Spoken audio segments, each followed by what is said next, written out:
जय माँ काली मित्रों, आपका हमारे चैनल माँ काली माँ दुर्गा शक्ति संवाद में स्वागत है। मित्रों, अगर आप हमारे चैनल पर नए हैं तो हमारे चैनल को सब्सक्राइब कीजिए, लाइक कीजिए, शेयर कीजिए, साथ ही नोटिफिकेशन बेल को भी प्रेस कीजिए जिससे हमारी आने वाली वीडियोस का नोटिफिकेशन आपको तुरंत मिल जाए। तो मित्रों, आज का जो विषय है वो विषय अपने आप में महत्वपूर्ण है। जैसा कि आप सभी जानते हैं कि कल को गणेश चतुर्थी का उत्सव मनाया जाएगा। तो ऐसे में लेकर के बहुत सारी हमारे मन में अज्ञान की कमी होती है। हम ज्ञान को नहीं जान पाते कि गणेश जी के सेवा में हमें क्या क्या चीज़ें अर्पित करनी चाहिए और कौन सी चीज़ें हमें उनको अर्पित नहीं करनी चाहिए, क्योंकि देवताओं का एक विधान होता है और उस विधान के अनुसार कुछ विशेष चीज़ें एक विशेष प्रकार के देवता को अति प्रिय होती है, लेकिन वही चीज़ें अन्य देवता के लिए निषिद्ध होती है। तो यहाँ पर जानने वाली जो बात है वो ये है कि जैसे हम गणेश जी को इस गणेश चतुर्थी के जो महोत्सव पर प्रसन्न करना चाहते हैं तो कैसे हम प्रसन्न कर सकते हैं और क्या क्या उनको हम अर्पित कर सकते हैं जिससे वो प्रसन्न होकर के हमें आशीर्वाद दें, और साथ ही हम ऐसी कौन सी चीज़ें हैं जिनको हम निषेध करें, ना चढ़ाएं, जिससे वो रुष्ट ना हो, या रुष्ट तो नहीं कह सकते कि उसका हमें पाप प्रभाव ना मिले। सबसे पहली बात जो आती है वो फूल को लेकर के आती है कि गणेश जी को कौन से फूल अति प्रिय होते हैं। तो गणेश जी को जो सबसे ज़्यादा प्रिय होते हैं, एक तो दुर्वा घास गणेश जी को अति प्रिय होती है। उसमें आपने देखा है कि दुर्वा घास में जो है इस तरह की होती है कि उसमें हरी हरे रंग की जो पत्तियां होती है, कोमल पत्तियां होती है, वो गणेश जी को चढ़ाई जाती हैं। जो पीछे का जड़ वाला भाग होता है या जड़ सहित आप निकाल लेते हो तो जड़ वाला भाग अलग कर देना चाहिए। जो आगे की कोमल पत्तियां होती हैं उनको कलावे से बांधकर आपको एक गिट्ठा बना लेनी चाहिए। तो एक गांठ बना करके आपको गणेश जी को वो अर्पित करनी चाहिए कलावे के माध्यम से। वो जब गणेश जी को आप अर्पित करते हो तो उसको ग्रहण करके गणेश जी अति प्रसन्न होते हैं। साथ में आप गणेश जी को बेलपत्र भी अर्पित कर सकते हैं। जैसा कि आप सभी जानते हैं कि गणेश जी को के जो पिताजी हैं वो भोलेनाथ हैं, उनको बेलपत्र अति प्रिय है। उसी प्रकार से गणेश जी को भी बेलपत्र चढ़ाए जाते हैं। साथ ही शमी के पत्ते भी गणेश जी को अति प्रिय होते हैं, आप उनको चढ़ा सकते हैं। गणेश जी को जो सबसे ज़्यादा प्रिय है वो है लाल रंग के फूल। आप लाल रंग के फूल उनको चढ़ाइए। लाल भी चढ़ा सकते हैं, पीले रंग के फूल भी आप चढ़ा सकते हैं। एक उनको विशेष प्रकार से जो पुष्प अति प्रिय है वो है गुड़हल का फूल। तो आप गुड़हल का पुष्प भी गणेश जी की प्रसन्नता हेतु चढ़ा सकते हैं। एक सबसे जो अगर हम बात करते हैं कि गणेश जी का प्रिय भोग क्या है, गणेश जी का जो प्रिय भोग है वो बूंदी का लड्डू है। बूंदी के लड्डू अति प्रिय होते हैं। वैसे तो आजकल आप देखते हो बाजार में अलग अलग प्रकार के मोदक आपको मिल जाते हैं, लेकिन जो सबसे अति प्रिय होता है गणेश जी को वो लड्डू ही होता है और बूंदी का लड्डू ही प्रिय होता है। तो आप बूंदी का मोदक ही गणेश जी को अर्पित कीजिए, बहुत अति प्रसन्नता होती है। गणेश जी को लाल रंग और पीला रंग अति प्रिय है, तो आप उनको या तो लाल रंग के वस्त्र अर्पित कीजिए। अगर आप उनकी चौकी लगाते हैं तो चौकी पर भी लाल रंग का वस्त्र बिछाइए, या उनको पीला रंग अति प्रिय है तो चौकी पर या तो लाल या पीला वस्त्र बिछाइए, तो वो अति प्रसन्न होते हैं। अगर वस्त्र अर्पण करते हैं तो लाल और पीले रंग के वस्त्र आपको उनको अर्पण करने चाहिए। इनकी पूजा जो गणेश उत्सव की होती है वो कम से कम 10 दिन की चलती है। तो 10 दिन तक आप जितना चाहें गणेश जी को उनकी जो पसंद की चीज़ें हैं आप उनको अर्पित कीजिए।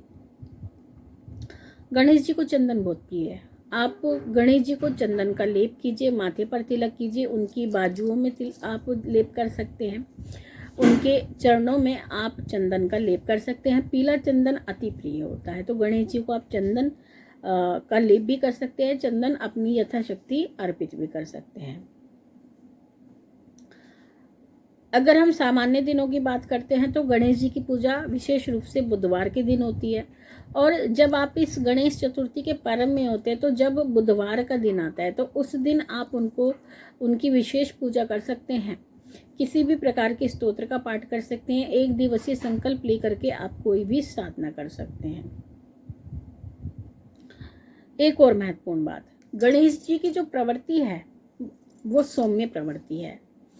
तो इसलिए गणेश जी को भी किसी भी प्रकार का जो काले रंग होता है, जो नीला रंग होता है, कभी भी नहीं चढ़ाया जाता। यानी काले और पीले रंग का गणेश जी के लिए निषिद्ध होता है। तो आप कभी भी गणेश जी की पूजा में काली वस्तुओं का और नीली वस्तुओं का आप कदापि जो है प्रयोग ना करें। और एक और महत्वपूर्ण बात, जो गणेश चतुर्थी का दिन होता है वो कलंक चौदस के नाम से भी जाना जाता है। तो आप उस दिन आप गणेश जी के जो चतुर्थी का दिन होगा उस दिन आपको बिल्कुल भी चंद्र दर्शन नहीं करने हैं। गणेश चतुर्थी को चंद्र दर्शन निषिद्ध होते हैं। तो आप यही प्रयास कीजिएगा कि आप गणेश चतुर्थी के दिन चंद्रमा के दर्शन ना करें, क्योंकि ये कलंक चतुर्दशी है। अगर आप चंद्रमा के दर्शन करते हैं तो आपको असत्य कलंक, यानी आपने कोई पाप कर्म नहीं किया है या कोई आपने किसी भी प्रकार की गलती नहीं की है, अपराध नहीं किया है, उसके बाद भी आपको कलंक लगने का, यानी झूठा कलंक लगने का योग बन जाता है। तो इसीलिए इस दिन चंद्र दर्शन निषिद्ध होते हैं। एक गणेश जी को कभी भी सफ़ेद रंग के वस्त्र नहीं चढ़ाने चाहिए, क्योंकि जो सफ़ेद रंग होता है वो वैराग्य का कारक होता है। और गणेश जी गृहस्थी हैं, क्योंकि उनकी शादी हो रखी है, उनका विवाह हो रखा है, उनकी 2 पत्नियां हैं, रिद्धि और सिद्धि, और शुभ और लाभ उनके पुत्र हैं। तो ऐसी स्थिति में वो लाल और पीले रंग को ही वरीयता देते हैं और सफ़ेद, काले और नीले रंग का निषिद्ध होता है। गणेश जी को जनेऊ अर्पण विशेष रूप से किया जाता है। तो आप, जैसा कि हमने बोला है कि सफ़ेद रंग उनको नहीं लगाया जाता, ना ही चढ़ाया जाता है। तो अगर गणेश जी को आप जनेऊ अर्पित करना चाहते हैं, क्योंकि जनेऊ सफ़ेद रंग का होता है, तो आप जनेऊ को पीले रंग में रंग करके, यानी कोई भी पीले रंग में भी रंग सकते हैं, हल्दी में भी रंग सकते हैं, तो पीले रंग में रंग करके गणेश जी को आपको जनेऊ अर्पित करना चाहिए, क्योंकि गणेश जी की पूजा में जनेऊ का बहुत ही महत्व होता है। सबसे बड़ी बात, जैसा कि सफ़ेद रंग को लेकर के बात आई है, गणेश जी को कभी भी सफ़ेद चंदन नहीं लगाना चाहिए। उनकी पूजा में केवल और केवल पीला चंदन का ही प्रयोग करना चाहिए। गणेश जी को कभी भी तुलसी नहीं चढ़ानी चाहिए। ठाकुर जी को अति प्रिय है तुलसी, ठाकुर जी को अर्पण कीजिए या राधा रानी को अर्पण कीजिए, लेकिन तुलसी गणेश जी की पूजा में निषिद्ध होती हैं। तो इस प्रकार से कुछ चीज़ें निषिद्ध होती हैं, कुछ चीज़ें गणेश जी को अति प्रिय होती हैं। तो जब आप गणपति पूजन करेंगे, यानी गणेश चतुर्थी के दिन, तो आपको इन चीज़ों का विशेष ध्यान रखना है और गणेश जी की प्रसन्नता हेतु उनके मंत्र का जाप आपको करना है। साथ ही आप उनके किसी भी स्तोत्र का पाठ कर सकते हैं। अगर आप किसी भी प्रकार से कर्ज में हैं, आपका कर्ज नहीं उतर रहा है, तो गणेश अथर्व शीर्षम का आप पाठ कर सकते हैं। अगर आपके जीवन में किसी भी प्रकार की विघ्न है, बाधा है, तो आप संकट नाशक गणेश स्तोत्र का पाठ कर सकते हैं। अगर आप चाहते हैं कि हमारे जीवन में बुद्धि आए, बल आए, चातुर्य आए, तो आप उनके मूल मंत्र का भी जाप कर सकते हैं, जो है ओम गंग गणपति नमः।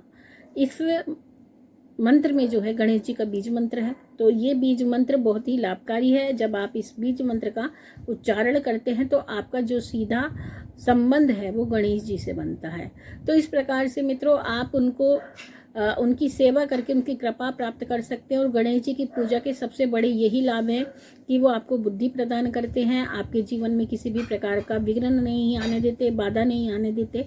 और जब आप किसी भी कार्य को करते हैं गणेश जी का नाम लेकर के, तो गणेश जी आने वाली सभी प्रकार की बाधा है या अशुभता है उसको दूर कर देते हैं। तो मित्रों, ये थी जानकारी आप सभी के लिए। माँ भगवती से यही प्रार्थना करते हैं कि वो आपके भंडारे भरती रहे, आपकी सभी कामनाओं को पूर्ण करती रहे, आप पे अपना पूर्ण आशीर्वाद बना के रखे। तो आपसे जल्द ही मिलेंगे, तब तक के लिए जय महाकाली, जय महाकाल।